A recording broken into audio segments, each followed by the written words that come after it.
जासूसी और एक्शन से भरपूर एक ऐसे नौजवान की कहानी। पाकिस्तानी खुफिया एजेंसियां भी जिसका सहारा लेने पे मजबूर हुईं, जिसने पाकिस्तान के खिलाफ की गई आलमी साजिशों को जड़ से उखाड़ फेंका। आगे बढ़ने से कबल चैनल को सब्सक्राइब कर लीजिए ताकि हर आने वाली किस्त आप तक पहुंच पाए। आइए आज की किस्त का आगाज करें। अंदर बैठकर मैंने उसे आर्गिनो का पता बता दिया और टैक्सी सड़कों पर तैरने लगी।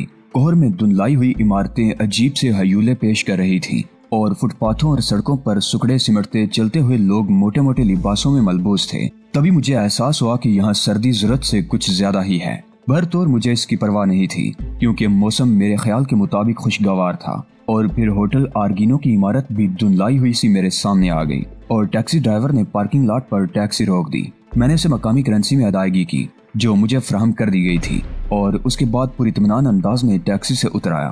फौरन ही एक पोर्टर मेरे पास पहुंच गया था। उसने मेरा सूटकेस उठाया और पुरअदब अंदाज में आगे बढ़ता हुआ बड़े से हॉल का दरवाजा खोलकर अंदर दाखिल हो गया, जिसमें एक जानिब वसी और इस काउंटर बना हुआ था। काउंटर पर एक खूबसूरत सी लड़की बैठी हुई थी जिसकी आंखों पर सुनहरी कमानी वाला चश्मा चढ़ा हुआ था और गालिबन उसकी अपनी शख्सियत को गैर दिलकश बनाने के लिए बस ये चश्मा ही काफी था। तहम मैं उसे गहरी निगाहों से देखे बगैर न रह सका।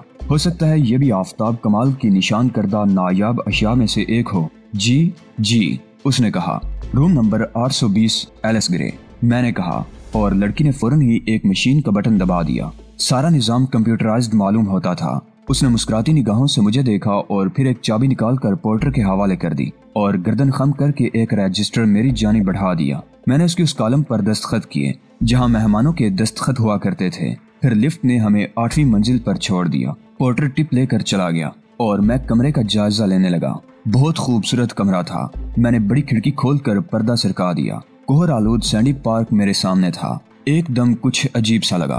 अपने मुल्क का हर गोशा देखा हुआ था और बार बार देखा था, लेकिन इन जिम्मेदारियों को कबूल करके कम से कम बेशुमार ममालिक देखने को मिलेंगे और वो भी आजादाना तौर पर। बहरहाल ये जिंदगी बुरी न थी। बहुत देर तक इस माहौल का जायजा लेता रहा, फिर फैसला किया कि अपने काम का आगाज कल से करूंगा। आज का काम सैंडी पार्क पर कुर्बान, मगर करना क्या चाहिए। आर्गिनो की एक झलक ही देखी थी मगर खूब थी और इस होटल की रात खूब से खूब तरह तरह की तफरीहात थी, बल्कि हर तरह की तफरीहात थी और दिल वालों की मुंतजिर बहुत सी दिल वालियां जो दिल लुबाना खूब जानती थी। मेरा दिल लिजा ने लुभाया था और वो मुझे पसंद आई थी। बहरहाल दूसरे दिन की कोई शर्त न थी।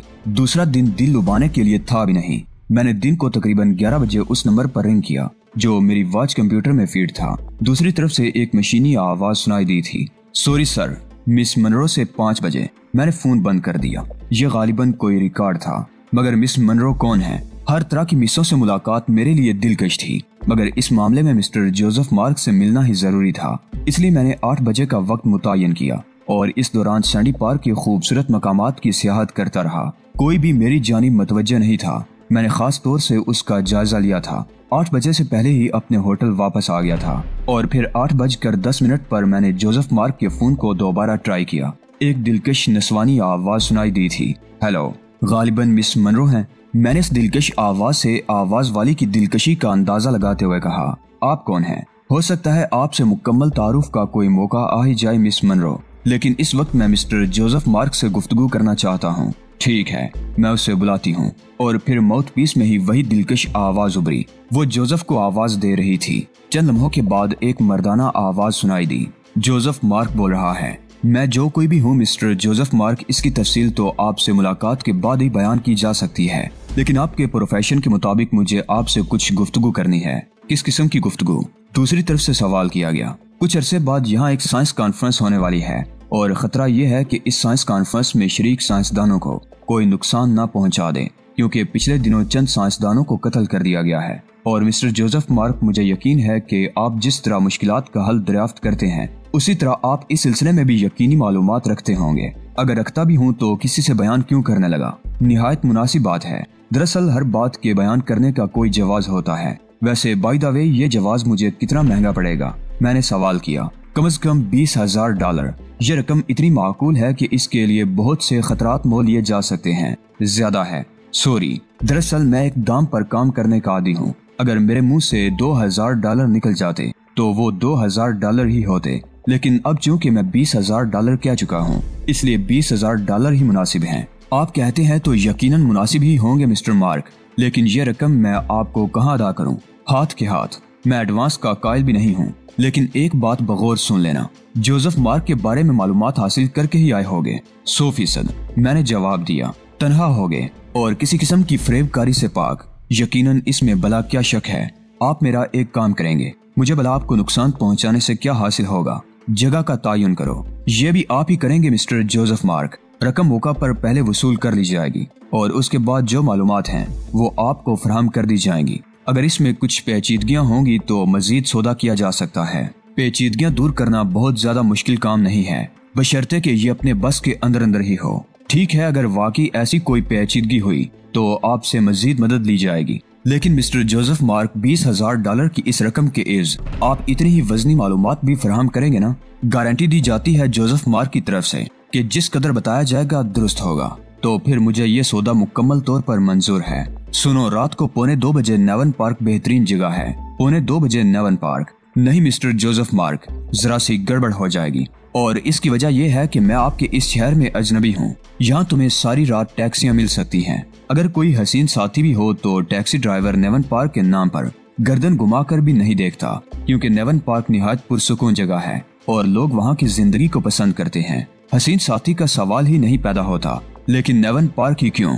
बस ये बात भी यूं समझ लें आप मिस्टर कि मेरे उसूलों में शामिल है। ये जगह निहायत मौजू लगती है मुझे अपने कामों के लिए। ठीक है, रात को 2:45 बजे नेवन पार्क, बाकी तमाम शराइत के साथ। बिल्कुल बिल्कुल, आप मुतमईन रहे मिस्टर जोसेफ मार्क, मैंने कहा और दूसरी तरफ से मजीद एक जुमला कहे बगैर फोन बंद कर दिया गया। ये इत्तफाकी की बात थी कि आज दिन की सियाहत में नेवन पार्क देख डाला था। शहर के एक खूबसूरत इलाके से एक खूबसूरत सड़क गुजरती थी और उसी खूबसूरत सड़क के दाएं समत एक ढलान में नेवन पार्क वाक़ था। पहाड़ी टीलों पर बना हुआ ये पार्क अपनी हैसियत का बेमिसाल पार्क था। यहाँ तरह तरह के मुजस्मे पहाड़ी पत्थरों से तराशे गए थे। गालिबन पथरीला और पहाड़ी इलाका था जहाँ फालतू चट्टानें पड़ी हुई थी और इनके दरमियान घास का सब्जा बिछा हुआ था। चुनाचे उन चट्टानों को इंसानों की शक्ल दे दी गई थी, कहीं हैबतनाक कहीं खूबसूरत। ये पूरा इलाका एक खुली जगह में वाक़ था। इसे पार्क का नाम दे दिया गया था, लेकिन इसमें अहाता बंदी नहीं की गई थी। मैंने इस इलाके को बहुत ही पसंदीदगी की निगाह से देखा था और अब ये सिर्फ इत्तफाक की बात थी कि जोसेफ मार्क ने भी नेवन पार्क का ही नाम लिया था। जैसा कि उसने टैक्सियों के बारे में बताया, मेरा भी यही अंदाजा था कि इस बड़े पूरे शहर में रात भर टैक्सियां चलती रहती होंगी। भरतौर जोसेफ मार्क से जो गुफ्तगू हुई थी वो हौसला अफजा थी और जाहिर है आफ्ताब कमाल ने बिला वजह ही मेरी निशानदही इस नाम की जानिब ना की होगी, लेकिन इसमें भी कोई शक नहीं कि आफ्ताब कमाल के कमालात का हर लम्हा कायल होना पड़ता था। इतनी दूर दराज जगह, इतने तवील सफर पर सैंडी पार्क नामी शहर में एक ऐसा शख्स आफ्ताब कमाल के इल्म में था जो प्रोफेशनली तौर पर ऐसी ही साजिशों की निशानदही करता था। अजीब काम था, लेकिन मगरबी ममालिक में लोग तरह तरह की इजादात करते हैं। अब ये शख्स जिसकी आवाज से अंदाजा होता था कि जवान आदमी है, अनोखा कारोबार था, यानी साजिशों के बारे में उसे मालूमात हासिल रहती थी। यकीनी तौर पर खतरनाक आदमी होगा, आम लोग ऐसी हरकतें नहीं करते।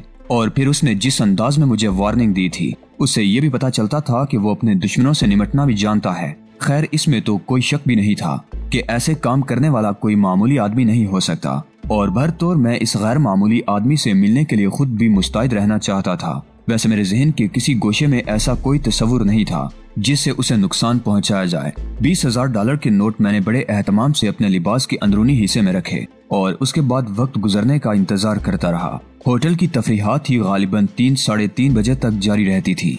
ये इसका रोजाना का मामूल था, वरना वीकेंड पर तो ये सब कुछ हो सकता था, लेकिन सयाहों के लिए वीकेंड वगैरह कोई चीज नहीं थी और गालिबन इस होटल का नजरिया यही था कि सयाहों का पूरी तरह ख्याल रखा जाए। चुनाचे ये वक्त होटल के कैबरे हाउस में गुजारने के बाद ठीक 1 बजे मैं वहाँ से बाहर निकल आया और चहलकदमी के से अंदाज में चलता हुआ आगे बढ़ गया। मैं कदम कदम पर यह जायजा लेना चाहता था कि कोई मेरा निगरान तो नहीं है। अभी तक इस किस्म का कोई शुबा नहीं हो सका था। होटल से कुछ फासले पर टैक्सी स्टैंड मौजूद था जहाँ बहुत सी टैक्सियों के सुर्ख मीटर नजर आ रहे थे और मैं उनकी जानिब बढ़ गया। फिर मैंने आखिरी सिरे की दूसरी टैक्सी के करीब पहुंचकर उस टैक्सी ड्राइवर को इशारा किया और टैक्सी ड्राइवर ने अपनी तकदीर जागते देखकर जल्दी से दरवाजा खोल दिया। टैक्सी पार्किंग स्टैंड से बाहर निकल आई। तब मैंने उसे नेवन पार्क चलने के लिए कहा और बेउजर ड्राइवर ने खामोशी से गाड़ी आगे बढ़ा दी थी और मुझे ना जाने क्यों ये सब कुछ बहुत पसंद आया था। दरअसल एक ऐसे शहर से यहाँ तक पहुँचा था जहाँ टैक्सी ड्राइवर की खिदमत में सबसे पहले तो अपना शजरा नसब पेश करना पड़ता था,